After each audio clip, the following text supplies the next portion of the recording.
to the poll workers and the local elites. And the fight for our country is always worth it. It is always worth it.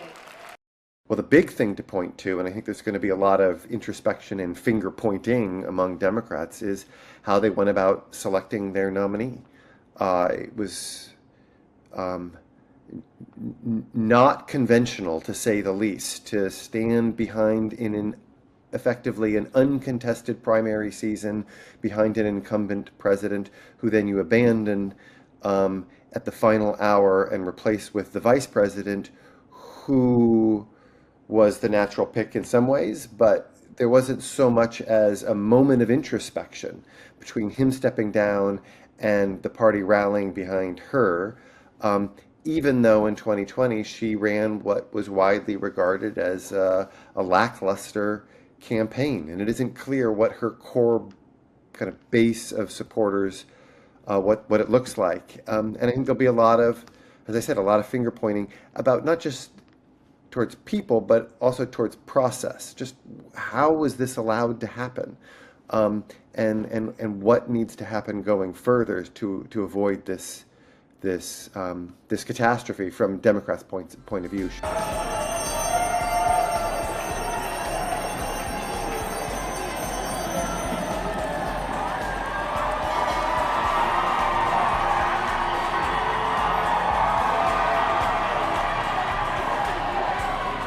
I think in retrospect, one of her biggest challenges wasn't about her. It was about the fact from the start you were running a candidate who was tied to a deeply unpopular administration. And once you see that, and that made it hard for her to position herself as the candidate of change, you will ask what made him unpopular, and why were his economic policies doing poorly, and immigration policies, even when there's metrics that show he's quite successful. So I think that conversation is going to happen. And then there's also going to be the conversation of why didn't he open the door earlier on to primaries, caucuses, or even her running by just running, governing for one term and being cognizant of his own limitations with age. All of that conversation is definitely coming, and it will impact his legacy. I think a president who did a lot will be also remembered for a president who was part of opening the door to what many Democrats consider a pretty radical conservative regime. There's also a reaction still about sexism, about race toward a female black presidential candidate. I think as a historian, it's hard to escape the idea that that was part of what went wrong too. I mean, I actually think in retrospect her campaign was pretty strong and pretty flawless, and within a short amount of time, and dealing with the fact she was running as part of an administration that was deeply unpopular. The way that all came together, and I don't think there were many mistakes, I think overall wasn't her campaign. So it was either about how people perceive the administration, which is tied to the campaign, but it's not the campaign itself, factors about her disconnected from how she performs, or these other issues which loom large in the electorate. No matter who we are or where we start out, is why I am here to say, while I concede this election, I do not concede the fight that fueled this campaign.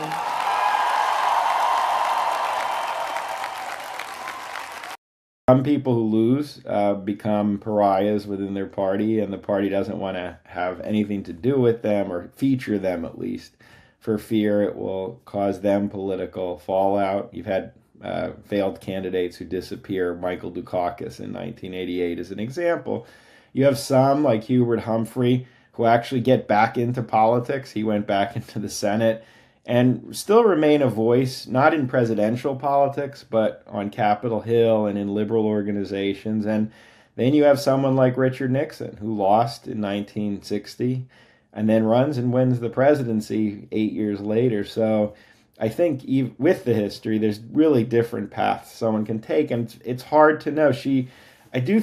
I mean, a lot of Democrats are going to be very angry right now and frustrated, and they will look at her as part of the problem that unfolded. But I think a lot also feel she ran a pretty formidable campaign and emerged as an interesting figure that the Democrats don't clearly have someone comparable.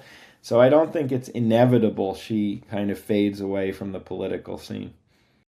I think just politically, in terms of the short term, I do think a lot of Democrats are going to think that way. They will not entirely blame her for how this unfolded. And all you need to do is look at the early exit polls, which were showing kind of very deep disapproval, not for her, but for Biden, and disapproval with the state of the country. And when you have polls like that, which are about the incumbent, which is not her, she's not the president, I think it's hard not to see how she was tied down in many ways by his reputation. And you could imagine her running in a different configuration than 2020 or 2024, where given what she did and how far she got the numbers really quickly from where they had fallen, she could be stronger. So there's ways in which she can remake herself. Will she? I don't know. But I can see a path. Subscribe to Midday India. Get direct notifications on all our videos by clicking on the bell icon.